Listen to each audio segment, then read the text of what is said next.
Listen into Hecarim. We saw this matchup just right now, the last game, and honestly, it is very exciting. Very exciting matchup. Listen can definitely do a lot, just like Hecarim can. It's very explosive, and Fudge obviously gonna fight for that mid prio for his team with the Rise. Definitely, you know, a very strong champion in the competitive play right now. Oh, and Veigar ban against Fudge. Wait, I didn't notice that. Wow, that's a ban against me. But anyway, we have that Leona picked in, and now we're gonna have an Alistar because, wait, so what supports are banned? Tamkench is banned, Nautilus is not banned, teams would usually so my opinion is that, like, if they wanna pick a melee support, why, like, just pick Braum, no? I mean, you can block some Ahri spells, like, why no Broom? Like what does Alistar do instead of Broom? Whatever. And then Brave stop, so this is a very standard draft, very standard, and now we have the last big counter pick, and that will be Sunday's Irelia. Wow. I mean, the eyes this game are definitely in top lane, right? Two Koreans going at each other. Fudge has Water Walking, Biscuits, and Time Warp. I don't know, man. I think Fudge is not going to be the best Western mid laner if he's just going through this path. I don't think so. I mean, if we're gonna run these runes, guys, then I think I'm just done, man. Gets that E off. At least he doesn't have Scorch. He has that mid power right now that his team desperately needs, and Summit is creating a very nice slow push on the top lane. He should try to hold one more wave, because now, like, the wave crashes on awkward timing where Sunday's wave is already here. Flash in by Alistar. I think Jinx has no counterplay, but the first bot goes to Alistar. Big mistake. He shouldn't have stolen that kill. It does completely different damage. It's just completely different damage points. I think the champions are not actually comparable at all, but there's an ultimate by Someday, and there's just no mana to follow up. Definitely very odd decision. Now Summit is just also standing him, but now he's getting ganked. He's gonna try to die, but the Lee Sin Q lands, max range Lee Sin Q, and he has no flash. Ults away, but you know, it's fine to ult because at least you burn the Lee Sin flash. It is what it is, and now Fudge flashing in melee range, but they don't have enough time to dish out all the spells before Ahri can dash because the charm.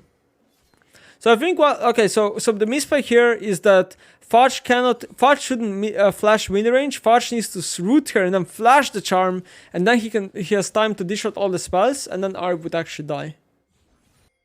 Guys, listen, don't expect Cloud9 to ever have, like, entertaining drafts or anything anymore, okay? That era is done. It's over. The drafts are gonna be boring and standard so far. Probably most of the games. Okay, Cloud9 with the first victory of this game right now, getting the first Dragon. Definitely very good. Guys, it's not that Max is bad at drafting, okay? That's not true.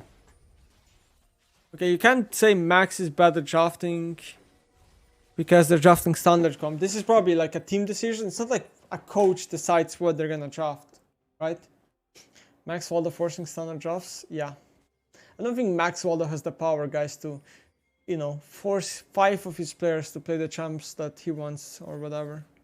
Yeah, sure, it's not the coach. Who then? It's the team. It's a team choice, guys. Okay? Things are agreed upon as a team. Oh my god. Okay, so like, this Graves is like low-key a tank or something. I don't even know. Nothing is happening. He's never dying. And now the root onto Ahri pretty good, but the Hecarim knockup gets away. Now Blobber in a lot of trouble. I think he missed up there. I think he overestimated himself. And now also Fudge, but he gets the ult off because no one could CC him. The Lona ult missed the middle point, so the stun didn't land. Now we're gonna have still a fight over the blue buff. Fudge actually got it. That was a big mistake by Closer. He didn't smite it for some reason. He's saving smite for Herald, but that's like a big of a oopsie. Alistar pretty much tanking. Aphelios, I think Cloud9 is gonna come back this because 100 Thieves is just oinking around blue buff instead of finishing the Herald. Wow. I mean, they literally just threw the whole game. They were supposed to get this Herald. They were winning the fight. They gave them the blue. They gave them the kills. Now the Herald's not being taken. I mean, Cloud9 is so happy right now. 100 sins. Okay. Let's go C9. C9 win. LCS official. Let's do this, boys. Fudge Keiki. Watching from Philippines. How many of those are real? 100 since committing on an Alistar with an ult. Once again, the same mistake as before, thinking that their team comp does any damage at this point. Another victory for Cloud9. Okay guys, so let me walk you through this Aurelia pick, okay? Someday had this Aurelia pick on the last pick, right? To counter the Grace, which by the way, Aurelia doesn't even counter Grace. And right now we are 12 minutes in, and so far the counter pick has not shown any value so far. In fact, I would say Summit has pretty much been winning the entire game. And I think Aurelia is gonna have a hard time teamfighting this game, so I'm not really sure. She's not really equipped to teamfight this game with the team comp that she has, and also with no lead that she has so far, so... But she does just purchase Bork, so, you know, if there's any time for Aurelia to do something, it is now. I don't know, El Papi, I don't really watch other. Can you play in NA Champions Queue? Me? I mean, if I'm in NA, I probably will be able to. I hope so, I mean, maybe they deny me, who knows. Hold on, we haven't engaged into the top lane. Blabber, way too aggressive, and I think Summit is also taking the hit because of him. And now the fight just looks like a total disaster. Fudge with team playing, saving Alistar out of there. What the hell were they thinking? So aggressive. And now Winsome is also caught. He's gonna get charmed here. Wills the charm. What the hell? But like, it's so bizarre, right? So 100 Thieves already has objective bounties. Is this real? Oh, they already have objective bounties.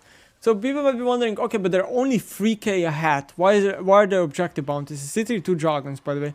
Because Jargons count, and also they're out-leveling, I think, right? Like, Fudge has 1 level, and Berserker has 1 level. That's what I guess helps as well. But sometimes, like, this is what I don't like about objective bounties. Imagine if Cloud9 right now, instead of Mountain and Infernal, they had Cloud and Ocean. How is it fair for them to have objective bounties when they have 2 very bad Jargons that don't give a lot of value? Obviously, in this case, they have Mountain and Infernal, so objective bounties are a bit more understandable.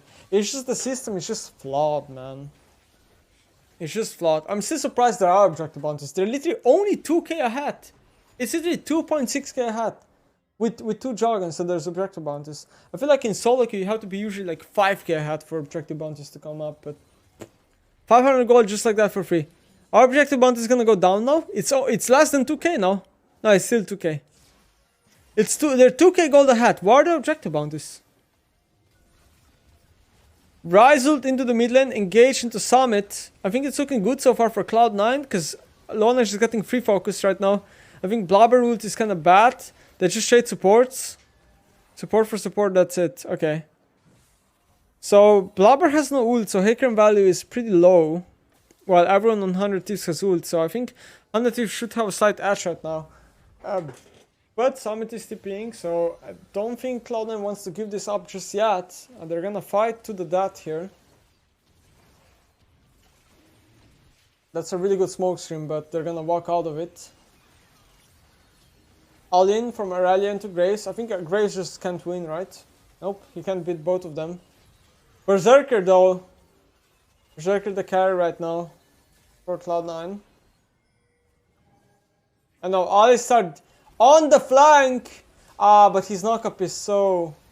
It's only on Lee Sin. Isn't that a big mistake? Shouldn't you just W Lee and then hold the Q to Q something else? I think that was a little bit of a wrong decision. But Cloud9 successful from the fight. I think they will be able to get the Drake here. And Summit is just casually pushing. Really nice reaction time on Gale Force. Oh my god. This is gonna be a free kill on Lee. Like, okay. So I know what Lee is thinking. Lee is thinking, wow, I can get a Aphelios flash kick in. And the moment flash kick lands, then obviously Lona's gonna stun the Aphelios or Ari's gonna charm him. He's gonna die no matter what. So pretty much if the flash kick gets through, it just works. But people have to understand that there is counterplay. Aphelios can flash, reaction time. Aphelios can Gale Force, reaction time. And then the moment Lee Sin flashes and then Aphelios reaction times flash, Lee Sin is just gonna die. And now it's a 4v5. They're fighting over the barn. 3v5 because Loana dies. Alistar dies now, so it's 4v3. 4v2 now. I mean... This is a good call. This is a really good call by Cloud9. This is a really good call by Cloud9. So they realized that, yes, they could They could finish the Baron. So this is why it's really good for Cloud9. They could finish the Baron, but they can just get the Soul, base, and then still get the Baron. But if they get the Baron, they won't get the Jake, because the Jake is gonna go to 100 tips. So this is just very good call. I really like it. Respect. Actually, just respect. Not gonna lie. It's a really good call. Do I think Berserker would be number 1 ADC in LCS? I think it would depend on what team he is. Okay? Like, yes, players can individually be very good at the game, but they can only do so much depending on the team as they're surrounded with and the team they have. That's just how it is. Okay? If you put Faker right now in Astralis, yes, he's gonna be good, but is he gonna magically make Astralis like a top 3 team? No. Because one player influence isn't enough nowadays. Okay, Cloud9 is trying to get the Baron, and it seems like it's free. I think 150 is just giving up on this game. Win some phase, the flash Q. Yeah, I think. Yeah, and then the Hectic Soul. Look at the slow. Aurelia can't even move. Holy moly.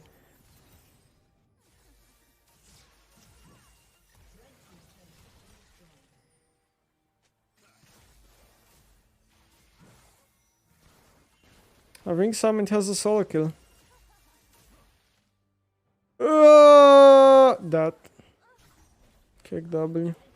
Is Sanity just falling apart as a team or what? I don't understand. I mean, they can never win that 2v2.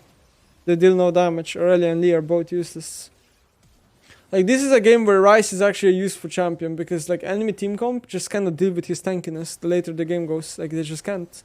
Especially if he's ahead. It's just not possible to play.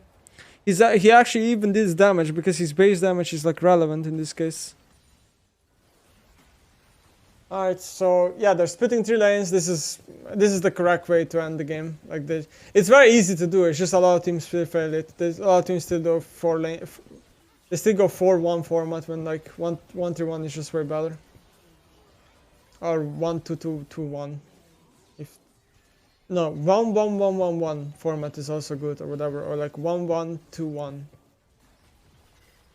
No, not 1-2-2-2-1. That was stupid. It was 1-1-1-1 or 1-1-2-1.